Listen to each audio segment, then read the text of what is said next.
Hi, everybody, and welcome back to another exciting episode of Cizzles, where we ingest the latest technology in higher education. Welcome to our guest, Michelle Patterson from my home base here in Florida at the University of Central Florida. I'm so excited to have Michelle here. She's one of our amazing doctoral candidates. And I am a white skinned woman with blonde hair wearing a black dress with short sleeves. Michelle, welcome. Tell us a little bit about yourself and what you're doing here tonight. Thank you so much, Christine. I am just so excited to be invited to be part of Cizzles. Just to also add my own image description, I am a light-skinned female with medium length, somewhat fun, wild, blondish gray hair, and I am wearing a light sweater and a necklace. And I am, like you said, I am a doctoral student at the University of Central Florida, and my research area is universal design for learning because I really believe in all students having access to equitable education.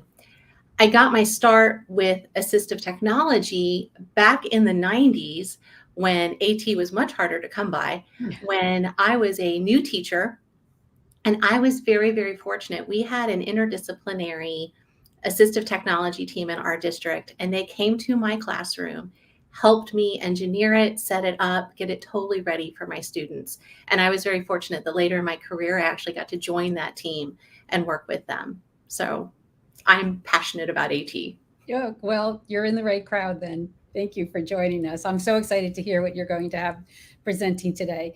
So tell us about your technology that you're going to be discussing. So before I tell you that, I want to ask you a question. Okay. What was the last kitchen gadget that you bought?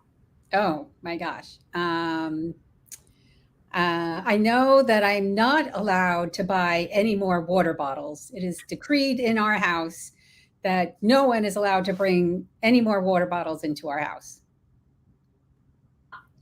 I can relate to that. Yes. So let me ask you a question. What makes a really good water bottle? So I would say there's three things. The first is that it seals very well so it doesn't spill and it's sturdy. The second, that it keeps whatever you have in there either hot or cold. And the third is that it fits in my cup holder in my car. I think those are some great choices of features. Interestingly enough, I agree with you on some.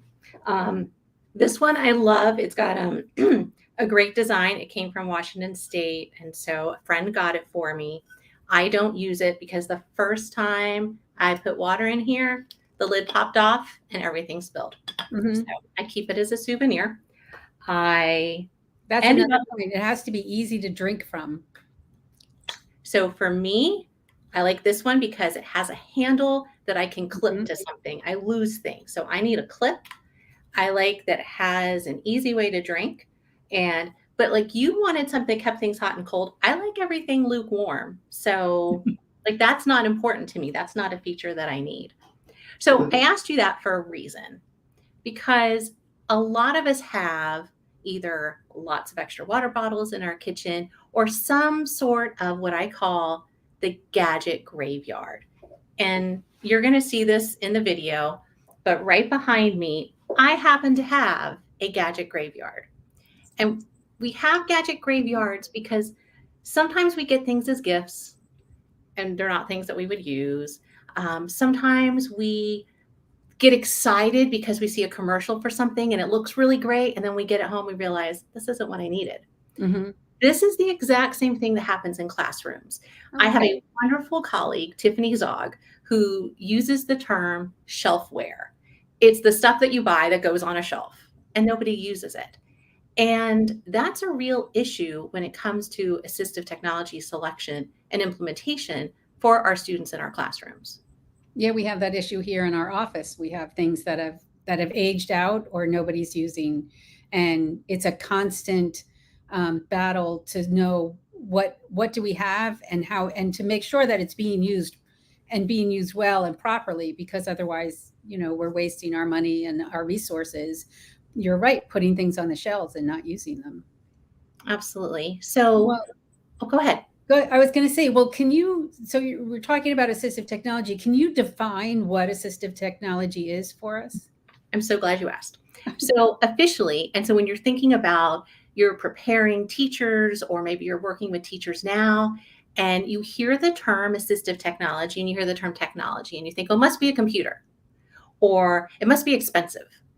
And that's actually not the case. So when you look at the official definition for AT, it says any item, piece of equipment, or product system. So that's one of those things you have to kind of break that down for people who are new to AT. So like if you're working with pre-service teachers, you have to say like any item. I don't even know if you can see this because it's clear. So this little item, okay, here's an item. It's an item. The next part is acquired commercially or found off the shelf. Now, you can go to an assistive technology catalog or go to a certain vendor or go to a conference and see things that are specifically, this is assistive technology. This is an assistive technology device. But that's not always the case. You can also go to the Dollar Tree or the Dollar General and find things that work as assistive technology. What makes it AT is the last part of that definition, because it's used to increase, maintain, or improve the capabilities of a person who has a disability. So this item right here, which is called a page up, holds a piece of paper vertically, which would help me to be able to read if maybe if I struggled to be able to track on something that's flat on my desk. This helps me do a task. This for me could be my assistive technology. Oh, I get that now. So who is assistive technology then for? Another great question. So, and I'm thinking before we move on to that, one thing I want to point out is that some people, there's a misconception. Here's an iPad. Is this assistive technology? It depends. If this iPad is being used to play cool songs that teach you the math facts, this is instructional technology. It's for teaching. Okay. But if I use this iPad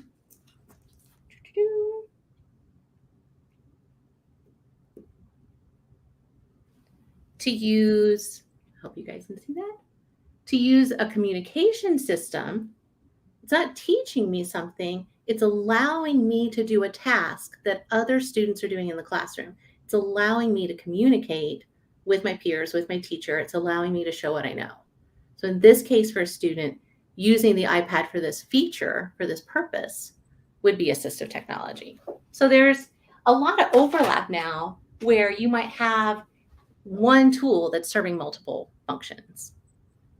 Okay, I think I'm starting to get that now. It just depends on the student and what their needs are, and making sure that you're meeting the needs of each student, which goes back to our UDL thinking, which we're very passionate, our universal design for learning thinking, that we want to be able to have the tools and the technology available for all students when they need it.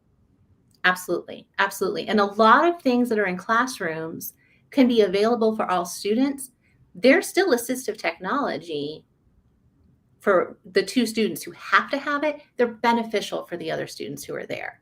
Right. So it's really wonderful, because when we look at it from that big picture about making things available to everybody, then we're also reducing the stigma, which is also one of the reasons why we end up with shelfware. So you asked the question, who is AT for? And I want to clear up another misconception. Sometimes when people think about assistive technology, they think students who have like really significant needs, like kids who need really intensive supports, like, I was just showing you, like, oh, kids who need AAC, that must be, and when I say AAC, talk about alternative augmentative communication, like, oh, that's AT. And it is, but it's not just students who have more significant disabilities. It's for students who maybe need support with reading, students who need support with writing. So the right AT can make a difference about making sure that students are included and that students are having equitable access. So what are the big three questions when you're thinking about who needs AT? I'm so glad you asked. So I do. I have these 3 conversations when I talk to school teams who are trying to make a decision, like, well, what does the student even need AT? And so you have to really start there. Before you pick the AT, you have to know that the student needs it. And so one question I always ask is, if this student had AT, would the student be able to do something more efficiently? And so let's say you have a student and this student is coming in and they're still getting A's and B's on their work. Well, surely that student doesn't need AT. But then you find out when they go home to do homework, it takes them 4 hours, yet their peers take about 30 minutes. So if that student could be given a tool to do that task more efficiently, that is definitely a place where we should consider AT. Another example of that would be, we think about classrooms and we see students who have assistants with them. And I value our assistants. They are a tremendous, tremendous support for our students and our teachers. And I couldn't have taught without mine. Agreed. But if you see someone reading to a student, when that student could be reading to themselves. So we should always ask, could we give AT to the student that would allow them to do something independently? Mhm. Because it seems sweet when we have a student who's, in 2nd grade and someone's reading to them. But by the time they're in 4th grade, by the time they're in 6th grade, there's a stigma that comes with that. And by the time they're in 7th grade and 9th grade, no student wants to be pulled away from their peers or to be shown as, oh, he has to go sit with the teacher and have it read to them. There's a lot of shame and stigma that comes along with not being able to read. But allowing them to have an audiobook for the same material, I'm sure would be the assistive technology to support them. Am I correct? Yes, absolutely. And for some students, maybe it's audio, maybe it's highlighted text, maybe it's a change in the font size. So there's a lot of talk about what type of accessible materials go hand in hand with the assistive technology to make sure it's still really the right fit. But you're exactly along the lines of where I was going with that. Because we want students to see themselves as capable and confident. And we want students to believe that they don't have to depend on somebody else to learn. Right. The third question that I always ask that ties into this is, if we gave this student AT, would it allow them to stay in the least restrictive environment? Could I stay in the general education classroom if I had technology to allow me to do the tasks that have to happen, rather than, oh, I have to leave the class for 20 minutes because I have to go to this other room and get this support? Do I really have to go somewhere else, or is it possible that there's technology that could support me with that there? So those are my big 3 questions I love to have when we're talking about. Right. Those are great questions. And especially that last question, because we don't always think about that. We think about, okay, we'll give this student this technology and they can work on it. But is it keeping them in the classroom, or do they still need to be removed from the classroom? And that's something that we may not always consciously think about, but that we should. So thinking about that, what would a beginning teacher need to know about making assistive technology decisions? So one of the first things I always come to when I'm thinking about making assistive technology decisions is a process that's called the SETT process. It's SETT, and it stands for Student, Environment, Task, and Tools. As a matter of fact, I've got it up on the whiteboard behind us. You're going to see more in the video when I cook. And the SETT process is from the work from Joy Zabala. And I know that we have a link to share in the chat. We lost Joy Zabala recently. And so there is a assistive technology fellowship that I'm really excited to be able to mention today. But in the SETT framework, it really helps you focus on the first thing first. You notice when I say SETT, student, environment, task, and tool, the tool is the last thing we talk about. And sometimes in an IEP meeting, someone comes in and says, oh, guess what I saw on TV? I saw this really cool thingamabob. We have to get the thingamabob. And that's right. We're going to write that down. Okay, yes, thingamabob. Interesting. Let's talk about thingamabob, because I don't want anybody to think they're not being heard. Let's come back and let's talk about the student first. Who is our kid? Who is this student? So I'm going to give you a quick example. And this is why we start with student.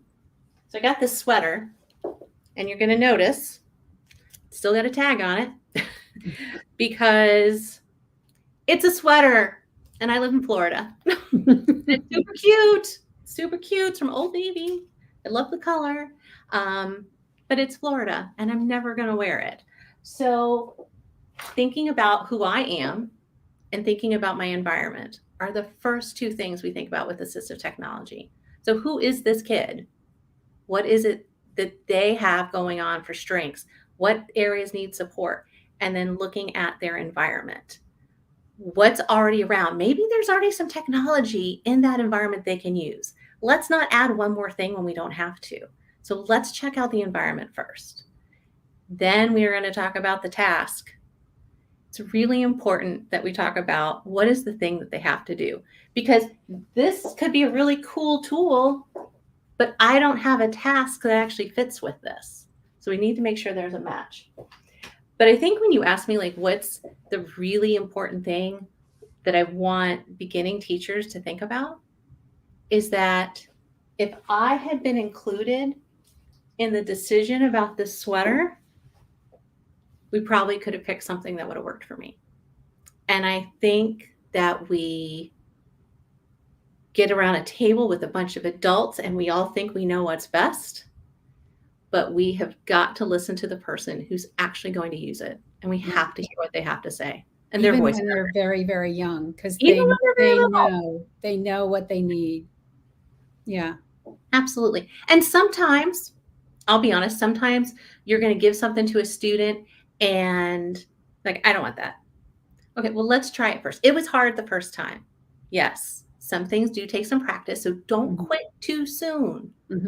Don't quit too quick. Okay. I think that's another important thing. And also sometimes, like, when we're really thinking, like, we want to honor preferences and making sure that, like, are you like this because it works for you, or you like it because your friends will think it's cool? So again, sometimes those are some questions we have to help students really think about. Like, oh, I really like that. It's not really what I need. So this is where the whole idea of feature matching comes in. Can you explain more about that? Yes. So I love to teach with stories. I think stories help people click. So I got a hammer. This is my hammer. It's from my toolbox. And I live in this darling, kind of cottagey old house. Well, if you live in an old house, you know that things are going to break. And the other day, when you know it, my toilet was running and it wouldn't stop. So I was like, well, that's okay. I got a toolbox. And I grabbed my hammer. And I went down to fix the toilet. How do you think that worked? My landlord is like, I'm taking your hammer away. You're not allowed to have a hammer anymore. I did not actually use the hammer on the toilet. But feature matching is all about that. Feature matching is making sure that we're connecting the needs of the student with the tools. So I want to get, okay, so the hammer example was funny, but let me show you some real tech. So maybe you have a student who has some writing to do and they have struggles with legibility. When they write with a pencil, it's never legible. Nobody can read it. The letters are 4 inches tall. And so the team says, well, we're going to let them type. Let's let them type. Typing's great. All right. So we get a keyboard. So here's a traditional keyboard. And then what we find out is that the student, same thing, we're thinking about that handwriting, there's a difficulty with dexterity that makes these small keys really difficult. So rather than saying keyboarding doesn't work, it's not that keyboarding doesn't work. We didn't match the right keyboard to the student. So what I might try instead is maybe that means I get a keyboard that's a lot larger. Maybe it's the size of the keys that matter. Maybe for a different student, it's the color coding to help them find it. You'll see some keyboards that are actually not in QWERTY format.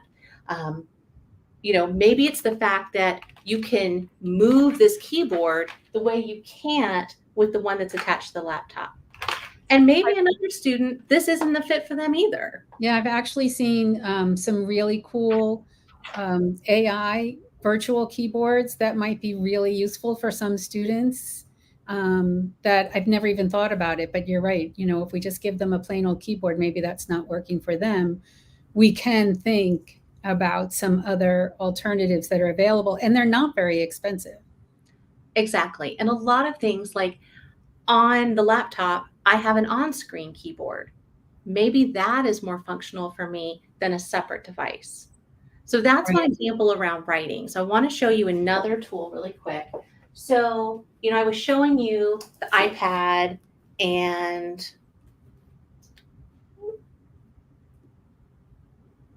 so, here's an example of a communication app that is on an iPad. And for some students, this might be perfect. Now you're going to notice this one is all word-based, that the vocabulary set we're using is all word-based. And we might find for another student that because of literacy, maybe they need some pictures to help support their use of this system. The other thing we might find is we might have a student who really could do fabulous with just words, but again, because of dexterity, maybe when they go to hit one of these buttons are too small. And so we need to know, like, what vocabulary do they need? What's important to them to say? What size do they need? Maybe when I go to even hit the word I want, I swipe my finger across and I can't stop. And so then all of a sudden I've selected the wrong word. And if you would, Christine, would you show the slide that has the image? Okay, so in this image, there is a picture of a communication device. And if you look closely, you're going to notice that there is a clear plastic overlay over the top of the, it's like a tablet, and there are little circle cutouts. So for that student who was swiping across the iPad and couldn't get the word they wanted, this grid helps them make sure they get the right space. And so again, we're taking it past just they need a communication device to figuring out what are these features that they need for a good fit. Now, I have to admit, I love digital AAC. I love it's dynamic. I can press a button. It's going to take me to another screen. I've got lots of vocabulary. This is really portable for me. But sometimes I go to the beach.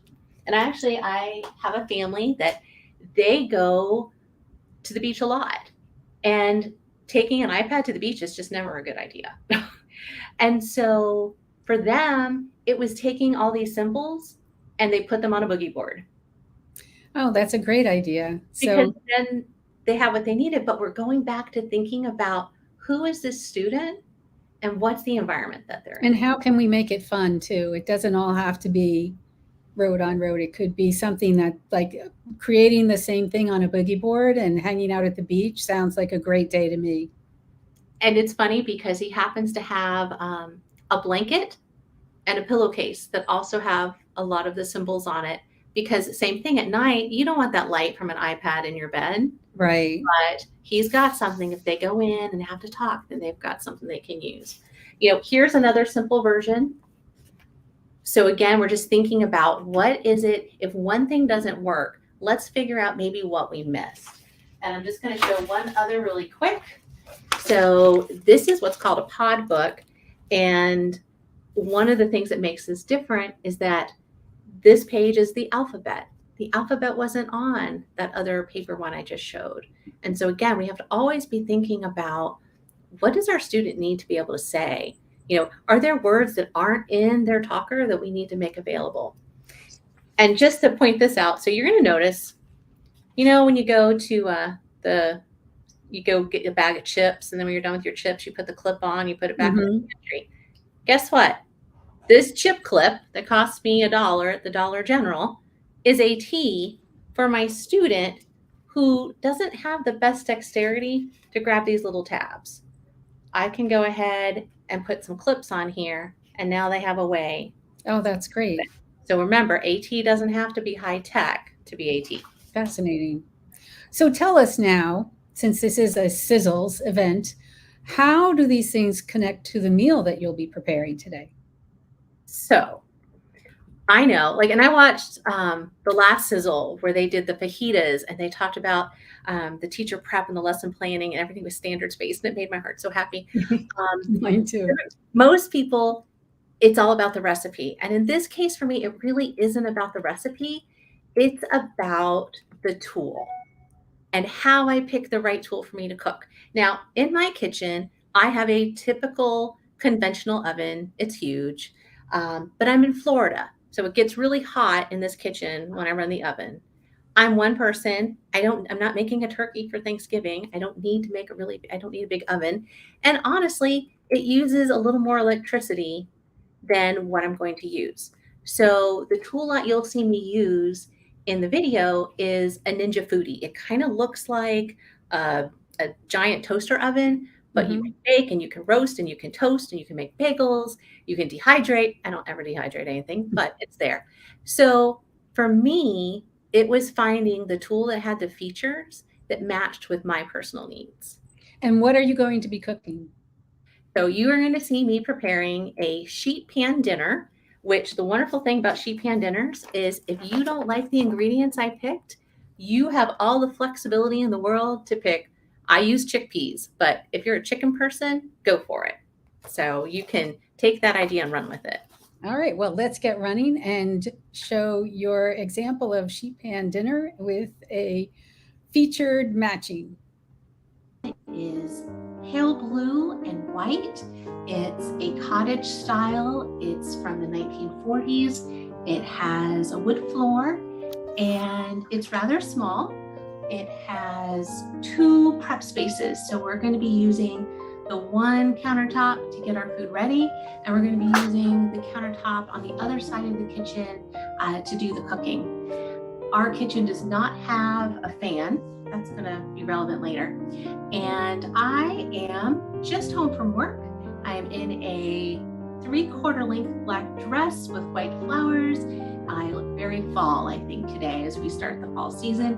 And I'm wearing my favorite gray and white striped pinafore apron because if I'm going to cook, I need an apron. And I'm happy that you're here.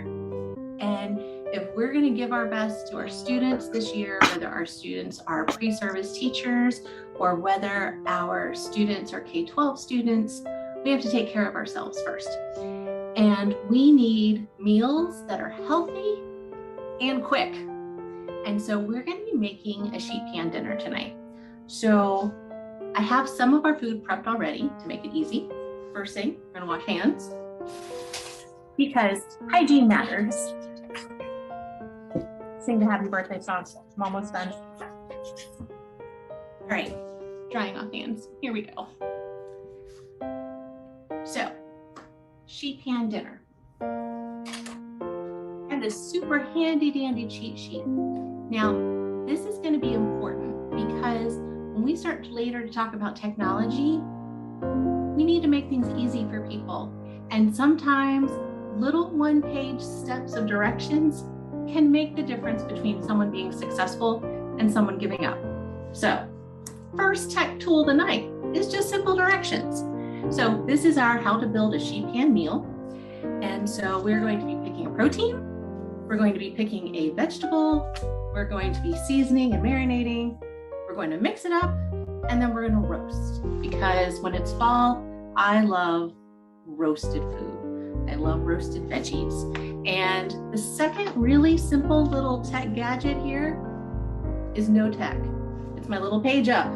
And I usually use my computer for all my recipes, but I'm using my computer right now to record. So this handy dandy page up in my paper is gonna help me get my tasks done. Now, the first step was to pick our protein. So in the media advertisement, you were told tonight was chicken. And it's close. It starts with chick. We're going to have chickpeas because chickpeas are a great protein source and it gives the chickens a night off. So I have taken a can of chickpeas. If you haven't cooked with chickpeas before, you can get them from your local grocery store. You may also see them called garbanzo beans. So this is the Greenwise brand, doesn't really matter. I have rinsed them first. And so we have our happy chickpeas. And I'm gonna take our chickpeas and put them off to the side. We need our vegetables. I have got some butternut squash, because doesn't butternut squash just say fall? It does to me. It's one of my favorites. Butternut squash. And the food that I got in a lot of trouble as a kid because I would refuse to eat it at the table because my mom didn't cook it the way I liked. Brussels sprouts. I thought I would never like Brussels sprouts, but I'm going to show you a way to make Brussels sprouts. It's going to rock your world. All right, so those are our 3 simple ingredients. They did not take long to get ready. Now what we're going to need is our marinade. I'm going to just shift the camera angle just a little bit. I'm still here. One thing that can also make your time in the kitchen a lot easier is you know what spices you like, you know what flavors you like. I take my favorite flavors and then I make big batches of spices in advance so that I'm not like, where's my measuring spoon and where's the little one I need, and doing it all the time. Make one big batch, put it in a container, and then when you need it, voila, you scoop out a couple teaspoons, you've got plenty. Right, easy, very simple.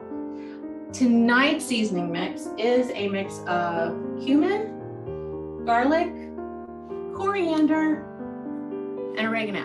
So we're gonna have this, it's a great backup. Again, you gotta keep things simple. You don't wanna get in a situation where you panic. Not in the kitchen. All right, so our first step is going to be, I'm still here. So we're gonna take some oil. Now, a lot of times the recipes you see are gonna call for olive oil, but we're gonna be using tonight the Ninja Foodie Air Roaster. And we're gonna talk about why that is one of my favorite tools. And because we're roasting, we are going to actually use avocado oil instead of olive oil. Avocado oil has a smoke point of about 525 degrees, so it can handle the high temperature for roasting. My kitchen does not have an exhaust fan, but it does have a smoke alarm. And so we're gonna go with the avocado oil. And I tell you that from experience. So I have gone ahead, I have pre-measured out half a cup of our avocado oil, and I'm gonna put it in our bowl like so. Take the dirty dishes, drop them in the sink. This is when you wish you had one of those production assistants like they have on TV. And now I'm gonna add my seasoning mix, dump that in, take my spoon, stir it around. Simple, simple, simple, simple. All right, here we go with that. We've got that ready to go. Now, one other ingredient I have pulled out for us is we're also gonna use some fresh garlic. That is worth the time for me to peel because it is so delicious. Now, with the chickpeas, I'm gonna do the chickpeas in the seasoning and the oil. I'm going to do the butternut squash and the Brussels sprouts with a slightly different flavor. But to keep it simple, you could do them all. You could pour all your ingredients in this oil mix, in this marinade, flip it around a couple times, and you'd be good to go. So what I'm gonna do tonight is gonna take a little bit of an extra step, but only because I like the food the way I like it. So we're gonna go ahead, we're gonna put our chickpeas in the larger bowl with our marinade. I'm gonna take our tongs, you can use a spoon, swirl it around. We've got that. Now I'm gonna take my butternut squash. I'm just dumping it in my bigger bowl. And I'm gonna take my wonderful Brussels sprouts, drop those in too. Take a little extra of the avocado oil. And I'm going to drizzle it over the top. You don't need to measure. Same thing, we'll take my tongs. And it's so healthy. Look at those gorgeous colors. I mean, if your doctor knew you were eating like orange and green foods, they'd be so happy. All right, now I am gonna take that garlic, I'm gonna dump it in with the chickpeas. Swirl that around a little bit. food is made. I should have had you set a timer. It's this quick. Hey everybody, welcome to the other side of my kitchen. And so what you see on this side, I have a small countertop. I have a cabinet. I have a very rustic, white kind of rustic chalkboard. And on the chalkboard, on one side it says YAT. This is number 1, efficient, 2, independence, 3, LRE for least restrictive environment. On the other side of the chalkboard, it says SET for student, environment, task, and tool. In the bottom left corner, there's a heart and the word joy, because we're going to talk about Joy Savala. We have the hashtag for sizzle, and we have a hashtag for capacity, one of my favorite words. So in order to cook this sheet pan meal, we need a tool. So you might have, like I have had in the past, a gadget graveyard. Do you have one of these where you open a cabinet and let's see, but inside I have the Instapot, the round one. I've got a food processor, I've got a crock pot, I've got some fancy blender that's supposed to do everything. I've got a George Foreman grill. There's a couple other things crammed in the back. So the gadget graveyard is thusly named because, to be honest, most of that stuff's collecting dust. I don't use it very often. And so we're going to talk a little bit about how our gadget graveyards in our kitchen, the same experiences as some of our kids have with assistive technology, and how do we prepare teachers to make smart decisions about AT with their students so they don't end up with gadget graveyards. The gadget we're going to use today, for me, has been such a game changer. It is the Ninja Foodie digital air fry oven. So like I mentioned earlier, I don't have like an exhaust fan in my kitchen. It's old, and I'm in Florida. And in Florida in August, we still have a heat index that's triple digit. So I don't want to turn on the oven. I don't want to be hot and sweaty. So anything I can do to keep things cool in the house is a great idea for me. So to give you a quick tour of the foodie that we're going to cook with, got a couple different options. We've got this handy dandy wire tray, which we would use if we were going to air fry. We're not going to do that tonight. Put that off here to the side. And then we have our baking sheet. And this is what we're going to cook our sheet pan dinner on. By the way, another tip, parchment paper. Parchment paper makes it so easy to clean up. It's not perfect, but it's a nice touch. So I'm going to bring you up close so you can see all the different features of the foodie. What you're going to notice here on the foodie is that we can fry, roast, broil, bake, dehydrate, keep things warm, toast, make toast, or make bagels.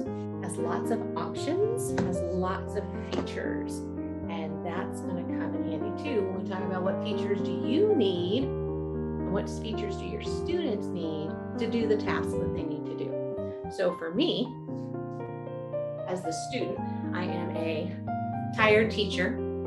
My environment is this old kitchen without a fan.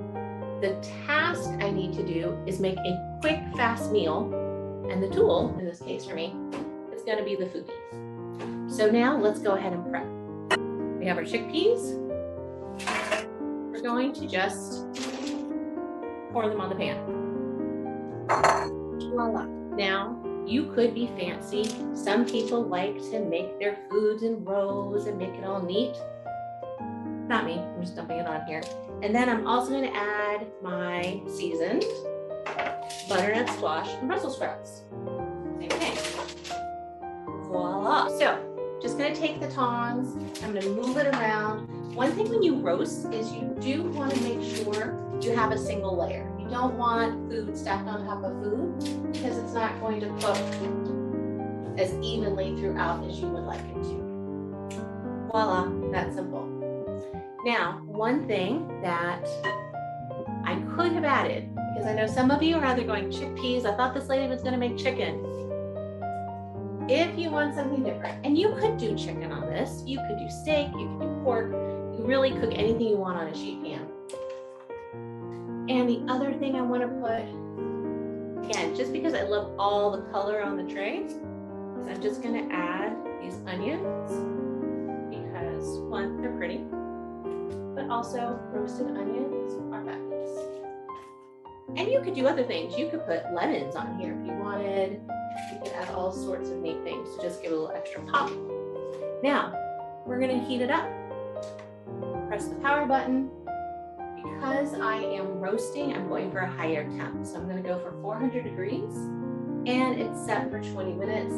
It is actually already on the air roast feature. We're going to go ahead and I press the button to get it started.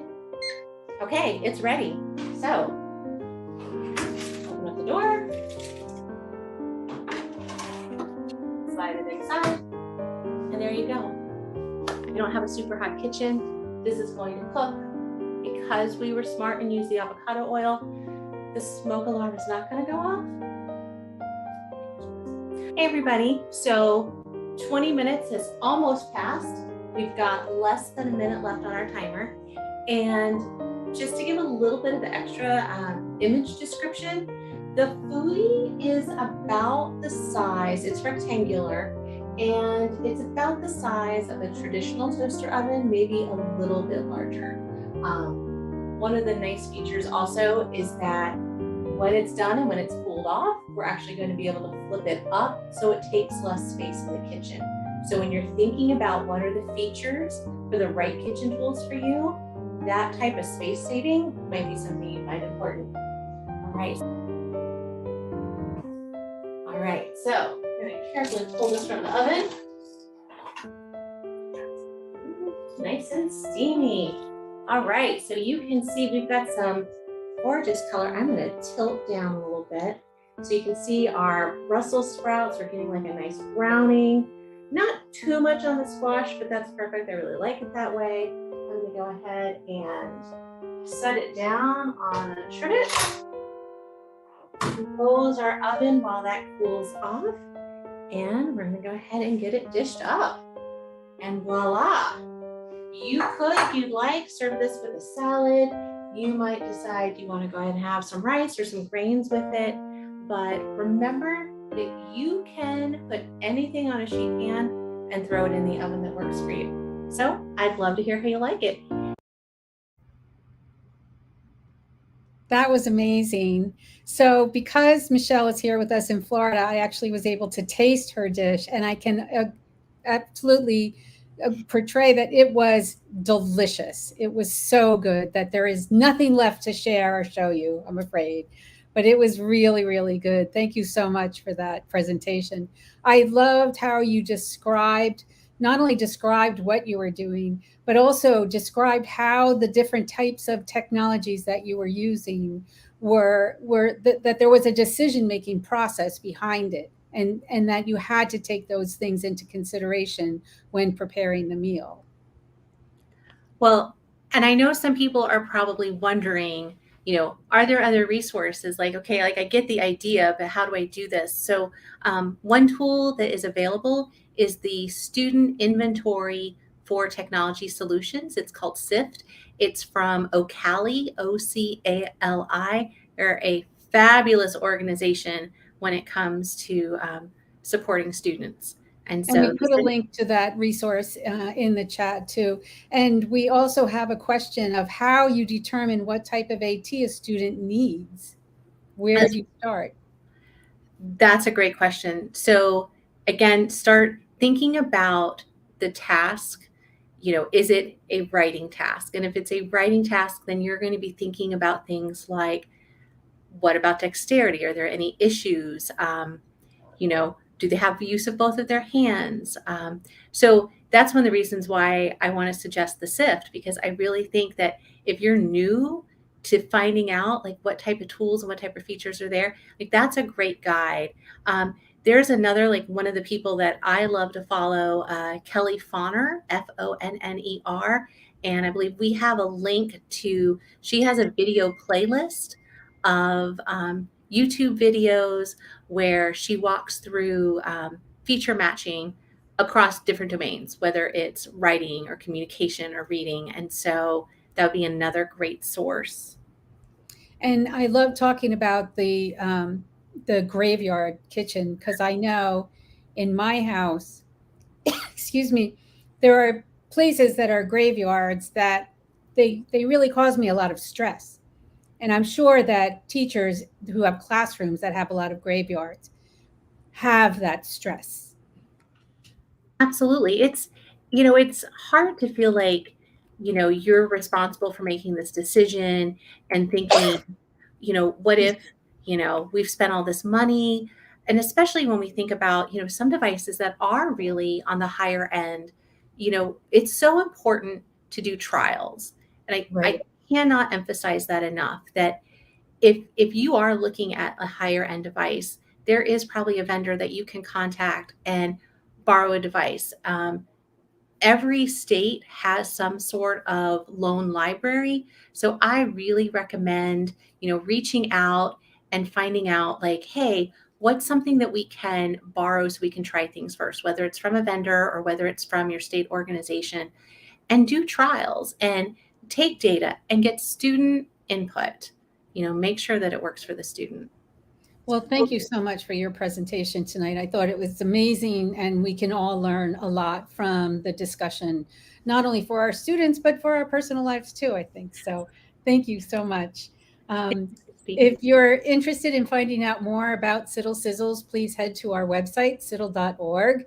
For this program and other webinars, we really have a lot of resources now on our website. There's webinars, podcasts, there's all kinds of information to support your students and to support teachers. So please make sure that you check out the website. We have a great community that you can join, and follow us on social media on Facebook, YouTube, and LinkedIn. You can subscribe to our channel, leave comments, and if you're interested in having us on a particular topic, please let us know. Or if you'd like to become a Cizzles chef yourself, please get in touch with us. You can get in touch with us on the website, and we'd be happy to have you. Is there anything else you want to add that we haven't talked about tonight? No, I think that's everything. Just keep sizzling. Well, voting is this is Cizzles is a contest, and voting is heating up, and the kitchen is getting hot. So if you enjoyed Michelle's presentation, please head right over to ciddl.org and vote for her. Look forward to another Cizzles on September 22nd with Dave Mervs, again at 4 o'clock. And you can find us on Facebook, StreamYard, and our website, ciddl.org. Thank you again for joining us. Have a great night, everybody.